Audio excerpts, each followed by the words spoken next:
Hala, sekreto ng mga batang zombie, bistado na. Sa tahimik na bahay ni na Chris, Melissa, at Bea ay muling binisita ni Kalingap Rab ang magkakapatid.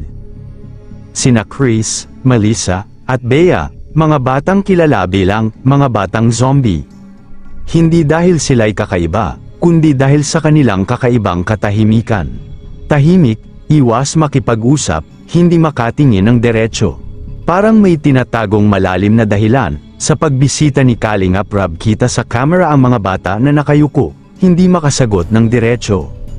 Kapag bumibisita si Kalingap Rab, tila ba may kasunduan ang mga bata. Parang may nag-brief sa kanila, kung sino ang pwedeng magsalita, ano ang pwedeng sabihin. At higit sa lahat, ano ang dapat itago. Tahimik, iwas tingin, halatang may bumabagabag. Sa bawat kilos nila, may lungkot, sa bawat katahimikan, may tanong. At ang mga titig ng kanilang ina, matatalim, may halong galit, parang may babala.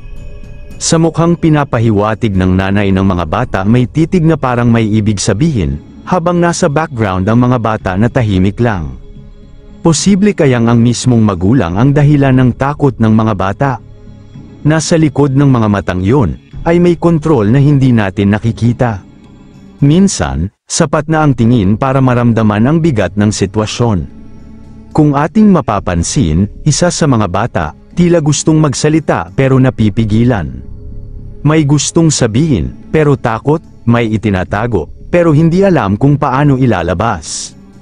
At pagkagat ng madilim na gabi, mga bata sa loob ng bahay, mistulang walang buhay ang paligid.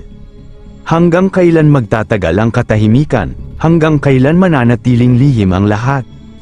Kaya ito na ang pinakamabisang paraan para lumabas ang katotohanan. Hindi nila alam may lihim na plano si Kalingap Rab. Kalingap Rab, seryosong kausap ang isang tauhan habang hawak ang maliit na device.